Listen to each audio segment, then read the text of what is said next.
Yo, what is good YouTube? I'm Richie Kim, and today I'm going to be bringing you all the performance review on this brand new Skechers performance basketball shoe, the SKX Nexus. Before we get started, if you all enjoy sneaker content just like this, do me a favor and hit that subscribe button down below.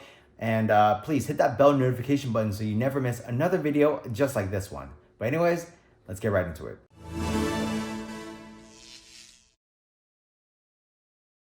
As always, starting off with the traction, the SKX Nexus features a multi-directional traction pattern, which basically just consists of lines going in various directions. And the traction on here is very, very good. If you're playing on your clean courts, you're gonna have an amazing bite. You're gonna be able to stop on a dime. It is just very, very good. Even on dustier courts, you're gonna be able to stop pretty damn well too. And honestly, I think this required very, very minimal wiping. I don't know if it's the traction pattern itself or a combination of the rubber that they use, which is actually Goodyear rubber. But the traction on here is very, very good. And across all court conditions, I had absolutely zero issues. So moving on to the cushion, the SKX Nexus actually features a Skechers Move foam insole, which is very, very comfortable. It provides a lot of step-in comfort. And then for the actual midsole itself, this is a 5-gen Move midsole. And this cushion is also very, very comfortable. So the cushion in here, I will say, it is not the best in terms of court feel and responsiveness, but it's definitely not like too plush or anything like that. Like, you still feel pretty decently quick, but you get a good amount of impact protection in the heel and even the forefoot. This is an overall very, very comfortable cushion setup. I will say that, obviously compared to something like the Curry 12 or something with very, very low to the ground cushion setup, maybe like the AE1 low, this can't compare to that because this just provides so much more comfort. But it's not to the point where, I don't know, let's go on the extreme opposite, right? Where the GT Hustle 3 is just extremely bouncy and there's like no court feel and all that. This is like a kind of good in between, but definitely more on the comfortable side. But like I said, you do get, a good amount of impact protection out of the shoe, while also feeling like decently quick, but obviously it's just not as quick as those very low to the ground feeling shoes. Overall, the cushion setup in here is very, very good.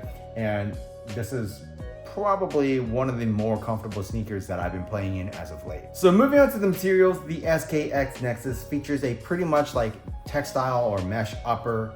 In the front half of the shoe, you do get like this mesh material, which feels pretty good. You do also have like fuse overlays in the higher wear areas just for added durability. As you move towards the back half of the shoe, you do get this other textile material, which feels a little bit more rough and rigid. And then on the back heel, you get like this kind of slick neoprene-ish feeling material.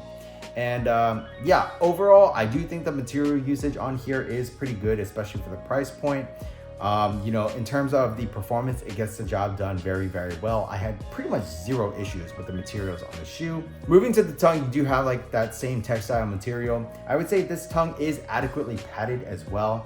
So if you do like to crank down your laces, you won't feel the laces digging into the top of your foot. You also have these like wide flat laces as well to kind of alleviate that pressure.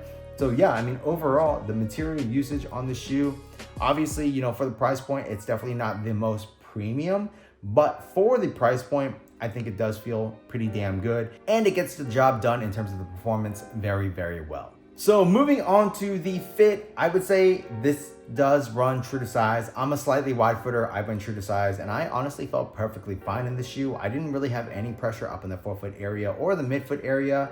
So yeah, I think the best bet is true to size for most people. So narrow footers, normal footers, slightly wide footers, I think going true to size is your best bet. As far as super wide feet, maybe go up a half size, but I can't say that with certainty because I didn't really feel like too much pressure up in the forefoot area as a slightly wide footer. So if you can try these on in stores, obviously I would highly recommend doing that. But I think the safest bet for most people is going to be true to size. This shoe does feature a half booty upper, so it is as close of a one-to-one fit as possible. You do have like very, very minimal dead space up in the toe box area, but the materials are so soft that it's really not going to affect you at all.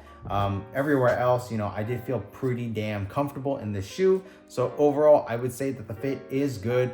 And I think going true to size is probably your best bet. So moving on to the support, I had absolutely zero issues with the support in the shoe. You do have an internal heel counter, and I had pretty much no heel slippage at all. My heel wasn't slipping up or anything. It felt very, very comfortable. As far as side-to-side movement on the footbed goes, you're gonna be covered there as well. I think the materials do a great job of making sure your foot is not sliding off that footbed. And I will say that I'm pretty sure you do sit in this foam just a little bit, so you aren't going to be sliding around. As far as those hard lateral movements go, this is a very wide base, and the outsole actually does protrude to create an outrigger, so you are going to be covered on those hard lateral movements.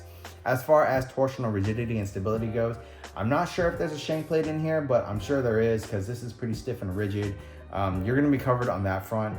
I think Skechers did a really good job with the shoe, actually. So yeah, support in the shoe was good. So the SKX Nexus by Skechers retails for $100. And for $100, I think this is an absolutely beast of a shoe. Pretty much has everything that you want and nothing that you don't. And I think the cushion, honestly, for the $100 price point is insane. It is very, very comfortable, which is something that you don't really experience in this price point of a shoe. It's usually a more dead like Phylon or something like that. So the fact that the shoe is this comfortable at $100, I can't really fathom that, but it's awesome. And I'm glad that, Skechers is getting into the game, I guess, because this is a beast of a shoe. I will say, obviously, this color in particular is not the best looking. There is another colorway that's out right now that I do think looks a lot better. And I'm sure, they'll release future colorways that also look pretty good. But yeah, it's cool to see Skechers actually making a performance hoop shoe that's good and cheap. That's great. So overall, the SKX Nexus is a very good shoe. If you all did want to pick up a pair of these, I'll leave a link for you down in the description box below. But yeah, SK Nexus is a banger of a shoe, especially only at $100. But that's pretty much it for this performance review. If you all like this video, do me a favor, hit that subscribe button down below, and please hit that thumbs up button for me, and also leave a comment. It really does help me out. While you all are at it, check out these videos over here, and that's pretty much it. Until next time, peace.